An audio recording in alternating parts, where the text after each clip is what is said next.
Hi, and welcome to The Village Green. I'm your host, Davidson Calfee, and this is our co-host, Kakani Young.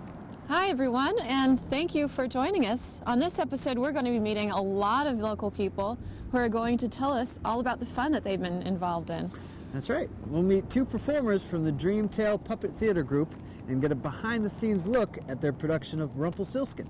And we're also going to be meeting some active members of the Curling Club, and they're going to tell us all about what the sport has to offer. And finally, we'll go to the Coonamessett Inn, where the Falmouth Museums of the Green held their 200th anniversary commemoration of the Nimrod's bombardment of Falmouth. Well, great. Let's get started. Let's go. FCTV, here we come.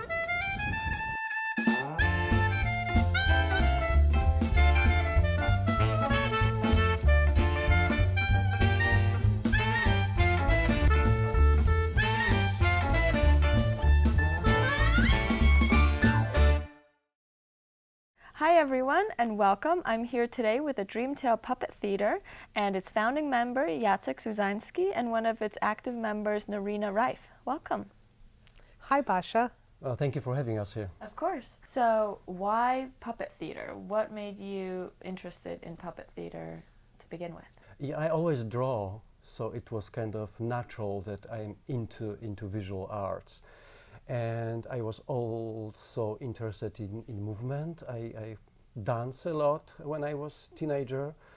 And my friend invited me to join him in learning pantomime. So it was the beginning. We studied as a high school students after school, and we learned pantomime. And then I had this temptation to do both, to combine some way my interest in fine arts in my hands, which were so eager to do things, with my interest in theater. And what about you, Narina? Well, I loved puppets since I was a little kid. I used to go to Greenwich Village and see Bill Biard perform there, and I always loved theater and dance.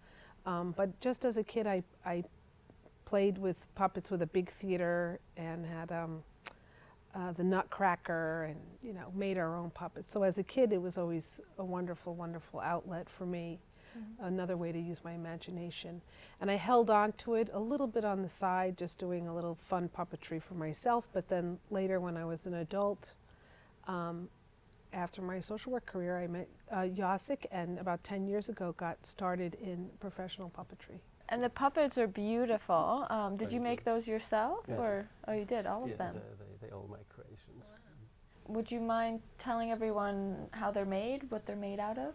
No, it's not mystery secret? and not secret at all. They come from the styrofoam, marine styrofoam, blue kind of styrofoam. You can purchase this, block of such a styrofoam in Falmouth lumber. So they are carved, and since the styrofoam is soft, they are covered by papier-mâché, and that's all. A little fabric and sewing machine, painting, and Painted and painted and painted and painted. Right, I thought maybe they were made out of wood, but they're lighter. Much lighter thanks of this, and easier to carve also. So I personally love live theater. I think there's always a place for it, but with so much changing with the internet, with movies, I'm curious to hear about how you've been kind of welcomed, and if you think that there's always going to be this place for live theater, and what kids especially can get out of a live performance that they can't really get from these other ways of entertainment. Well, there's no question about the feeling between the audience member and the player. Mm-hmm. You can't substitute that. If you have been to live theater, then you instantly know about it. You instantly feel it. And I think that is ancient, that one person gets up and does a dance or a song or a sermon for another person, and the audience, how they react to it affects the performer. Mm-hmm. And so it's a relationship. I don't see having that same relationship when you're talking about, communication coming from a screen. Right. So that's something that we need to preserve, and it feeds us.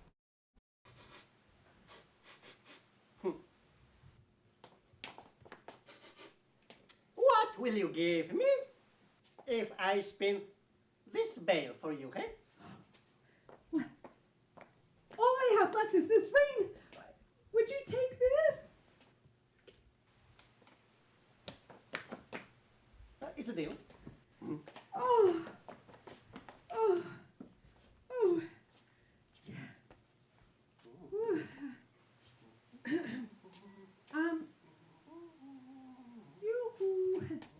You're gonna spin all this hay by tomorrow morning, right? Oh? No.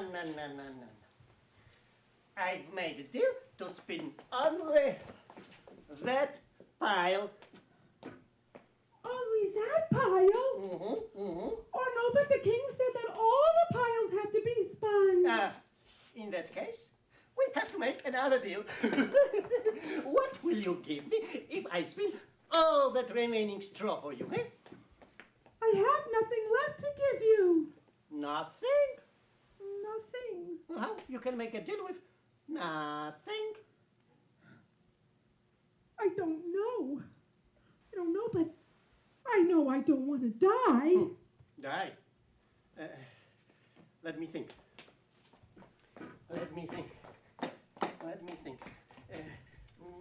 I know. Why not make a promise? And we build community.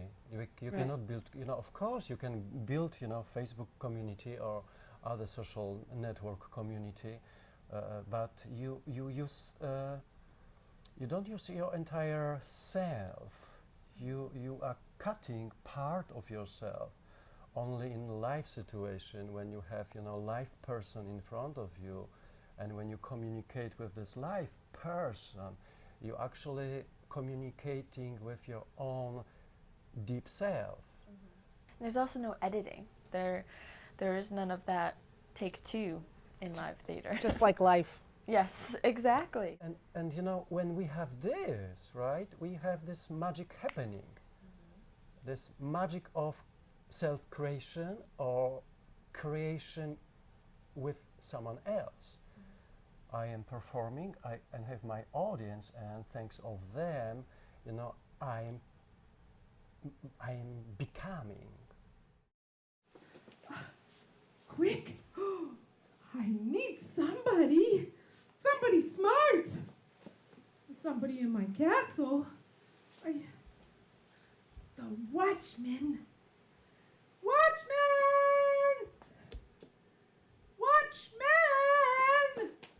You call me, Your Majesty? Oh, guard.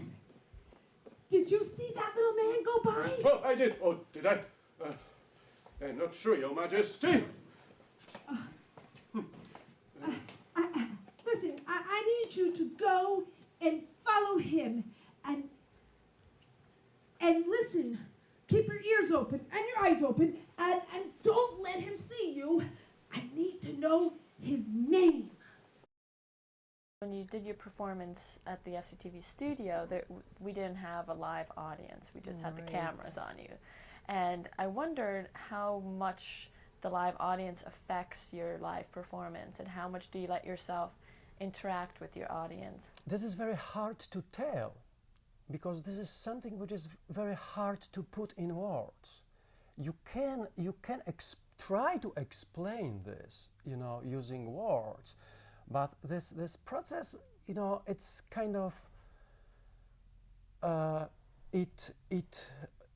it happens in your heart, and it happens in that suddenly you feel that that some border is broken, that suddenly your character has new life, and of course you are prepared to have your character to have this life because you practice a lot.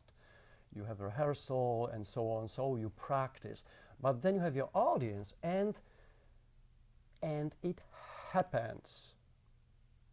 And of course you need to be prepared for this. But everyone who has this experience in the theater, I strongly believe will associate with this. There's this moment when the things are happening, and the show is over, and you think, wow, oh, I discover something new. My Rumpelstiltskin was new Rumpelstiltskin, right? My Kathleen was again new, alive, and something alive happened again. Because of the way your audience maybe interacted with your puppet? I don't think it is interactive. Of course, there is interactive, but it is more about, as I feel it, it is more about some kind of attention. Some kind of, it is level of energy, it is level of attention, and there's level of focus when, when some kind of channels of energy and channels of focus are opening, and suddenly, Rumpelstiltskin jumping, some kind of higher. So it is, that's energy is here, audience is here, and it just feeds you. Where, spin, gold is heavy and straw thin. Where, spin, here is one who knows how to twirl. Where, spin, turn the wheel, and out goes. Where, spin, gold is heavy and straw thin. Where, spin, here is one who knows how to twirl. Where, spin, turn the wheel, and out goes. Where, spin, where, spin, where, spin, where, spin, turn the wheel, turn the wheel, turn the wheel, and out goes. So you have these polished, beautiful, rehearsed pieces that you've performed many times, and I'm curious, where do you see the evolution of your theater troupe going? I mean, do you want to have more performances? Do you want to build more of a community? What do you hope for your company? Well, thank you so much for the question, because the Dreamtale puppets are in the process. We are a process. We are an organism. We are alive. We are under development. We are in self-creation all the time. So there's this group of us, and we work on these shows. And I would like to see also Dreamtale puppets as the community of artists where we work on a different levels. So we perform for children, but also I consider my work as a teacher, my teaching work as a part of the process also. So I do workshops. I do workshops for children. I do workshop for adults. I do workshop for teenagers, where we learn when I teach this kind of puppets, different kind of puppets, physical theater. When we write a play, right now we are working with Lara Opie, who is our friend and our cooperator, and who writes with me plays for workshops at Falmouth Academy. And I'd like to mention this project also because it is something important in terms of the development, because it is again something where we explore kind of new areas, where we don't have a play to perform, but where we create play. And when creating play is for the experience, so we write with the awareness of the techniques we are going to use, visual elements we are going to use, acting task we are going to use. So it is less about writing the play, how you write a play when you have a story. It's more like writing the play when you have some kind of conditions or some kind of formal challenges, a little bit like poetry. You have some kind of form, right? You have some kind of chosen shape, music, rhyme for your poem, and you create the poem. Here, we first work on a structure, on an experience, and so we think how to make this play to be attractive for our workshop participants, how children with whom we are going to work will actually enjoy the process. And so, do you perform mostly in schools or in libraries? You mentioned you were performing in Boston. How do you find your audiences? We are all the time looking for our audiences, and looking for audiences is part of creating the theater. So we perform for schools, we perform for libraries, we perform for parties, and we are looking for this kind of audiences. These shows are mostly for children, for families. Great. And you have a website? Yes, please visit us, www.dreamtellpuppets.org. So thank you again for coming in to the studio and for performing. Thank you for everyone for tuning in, and stay tuned to all the great work coming out of the Dreamtale Puppet Theater. Thank you very much for the opportunity. Thank you, Basha. It's been a privilege.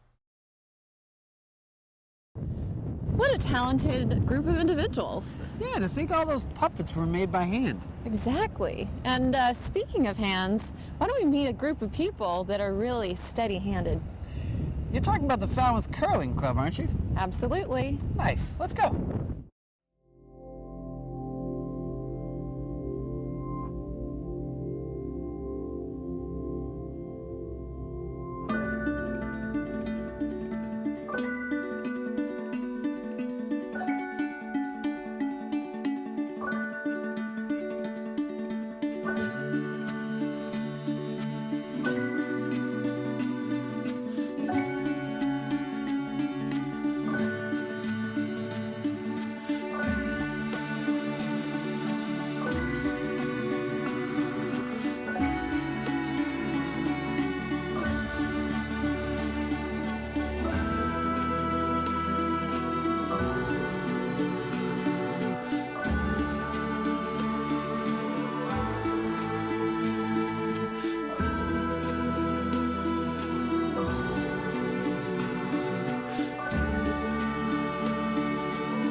Well, curling is played on ice, and we're very lucky here in Falmouth to have a dedicated ice facility, so all we do is curl on this ice, and each team has 8 stones, and essentially what they're trying to do is they're trying to get their stones closer to what we call the button, which is a bullseye at one end of the ice, than the opposing team's stones. All right, nice job, Russ.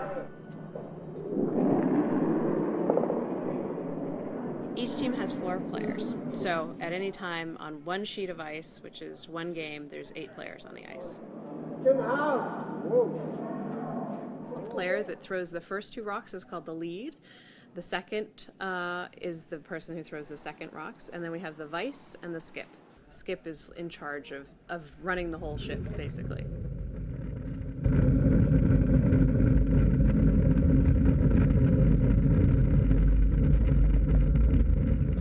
One of the things people get confused about is they think that there's a thrower and a sweeper, but really everybody throws stones on the team, and everybody sweeps.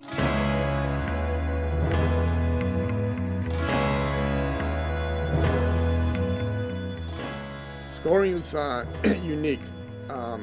We play 8-end games. If you think of baseball with innings, each end is like an inning. And during the course of each end, each team throws 8 rocks, and each team alternates throwing the rock.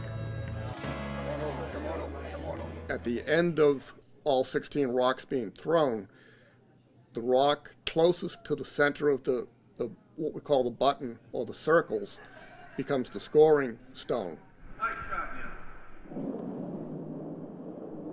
I think maybe Nagano was the first time that Olympics featured curling, and we're very lucky that it has been an Olympic sport. It's really brought a lot of good publicity to the game, and every time that we have the Olympics, we see a big boost in interest, and we really encourage that because it's a lot of fun, and a lot of people don't know about it, but it's a fabulous sport. See, Russ realized that provides him an opportunity. I've been curling for about 6 years. I find it a fun, social, competitive game to play and to stay active. It provides a little bit of a strenuous workout when you're sweeping.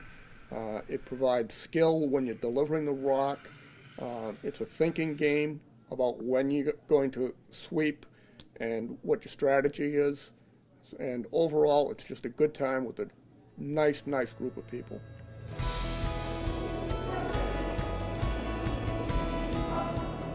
I actually grew up in Saskatchewan, Canada, and I curled as a little kid, but I thought that was just the dumbest sport around. Well, of course, my dad did it, which made it doubly dumb. And I wanted to play hockey, and so I stopped curling when I was maybe about 12. And my wife and I moved here several years ago, 18 years ago, 17 years ago. And I found out there was a curling club here, so I just decided I was going to come down and do it.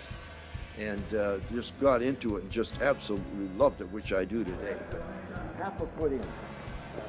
This is a wide open club. We enjoy everybody coming in and socializing with us. We love to have people come in and watch us curl. We love to have people to come down and try it. We have group outings for people. And there's a high level of sociability to the club. In fact, one of our members says that she can't determine if there's a sport with a high social context or a high social context that happens to be a sport. But there's a lot of good competition and tremendous sociability. So it's a very friendly and at the same time competitive sport. It's a very diverse community. That's one of the things that is so much fun about this sport, is that we have curlers that, 8 to 98 out here. Well, it's very diverse. People of all walks of life, many people from Woods Hole scientific community, people here who are teachers, plumbers, carpenters, lawyers, you name it. I would really encourage people who are near and around Falmouth to come check it out, because it's a lot of fun. It's a lot of fun to play, and it's also a fabulous social scene. Again, very diverse group of people, and it's a neat thing that we have here in Falmouth, and very different. I think this is the best team sport, and I played many. This is the best team sport I have ever played, because you can be highly competitive and friendly at the same time. You shake hands with your opponent before the game, you shake hands after the game, you tell your opponent good curling, you congratulate them on a good shot, and an hour after the game is over, you don't even remember who won or lost, because you're talking about your family and friends. So it's wonderfully sociable.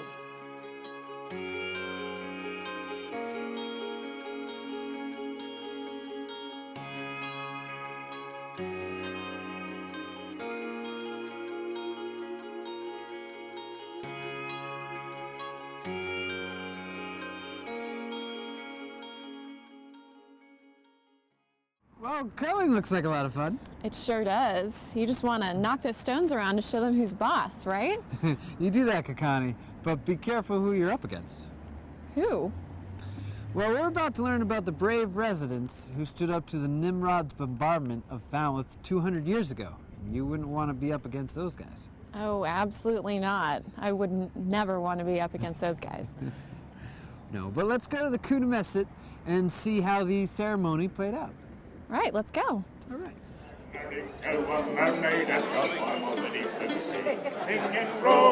Britannia, 2 tanners make a bob. 5 make 2 and 6 and 1 for his knob. The HMS Nimrod was an 18-gun cruiser-class British destroyer that was going up and down the coast of New England, and its mission was essentially to extort money and property from towns along the coast. Among the towns that went up against was Wareham, Mattapoisett, Marion, Stonington, Connecticut. Falmouth was one of the only places that fought back, and this went on for much of 1814. Tonight we are hosting what we call the Hullabaloo and the Nimrod II. This is the commemoration of the bicentennial of the HMS Nimrod attacking the town of Falmouth, January 28, 1814. Falmouth was one of the only towns on the Cape and along southeastern Massachusetts that actually fought back against the Nimrod. They terrorized a lot of towns, but Falmouth was one of the only places that fought back. So several buildings were destroyed, but no one was killed, no one was injured. And it was one of those examples of Falmouth actually not knuckling under to the British trying to basically extort money and weaponry from the colonials.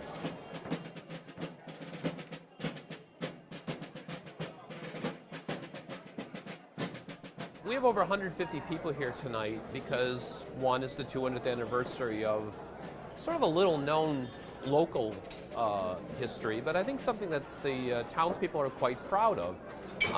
I think it's a good occasion on sort of a dead, cold winter's night to go out and celebrate something that, while it happened in weather that was something like this 200 years ago, it was a good testament to our forefathers and the fact that they showed some courage and fortitude when the easy thing would have been to knuckle under. So I think this is a way to give tribute to people that lived here 200 years ago and also to celebrate the town today. Among the things that we're doing here tonight, the Spirit of America Fife and Drum Corps was here to celebrate. The Rum-Soaked Crooks are here to sing some songs of the era. We've got people in costume of the period. We've got a model of the HMS Nimrod that was donated by one of the people that was here. We've got a log with a cannonball in it that was donated to the Historical Society in the 1930s when the tree was felled in a hurricane and discovered the cannonball. We have a model of a cannon that actually fires. It's about 8 inches long, 30 pounds. We also have some posters and some things that really give the history of the War of 1812, which is kind of a forgotten period of American history anyway, because it was a war that really didn't settle anything. It was sort of the last time that the U.S. and England were really at loggerheads. And after that, the one thing that really came of it was England didn't bother the United States after that again. The museums on the green are located at 55 and 65 Palmer Avenue in Falmouth. Our website is www.museumsonthegreen.org, and you can call us at 508-548-4857. Roll Britannia, two cannons make a bob. I make 2 and 6 and 1 for his knob. What a great event. Yes, it was. It was great to learn some history about such a little-known event. Well, thank you for watching the show. Yes, I hope you join us next time on the Village Green. And until then, I'm Kakani Young. And I'm Davidson Calfee. And you're watching FCTV. See you soon.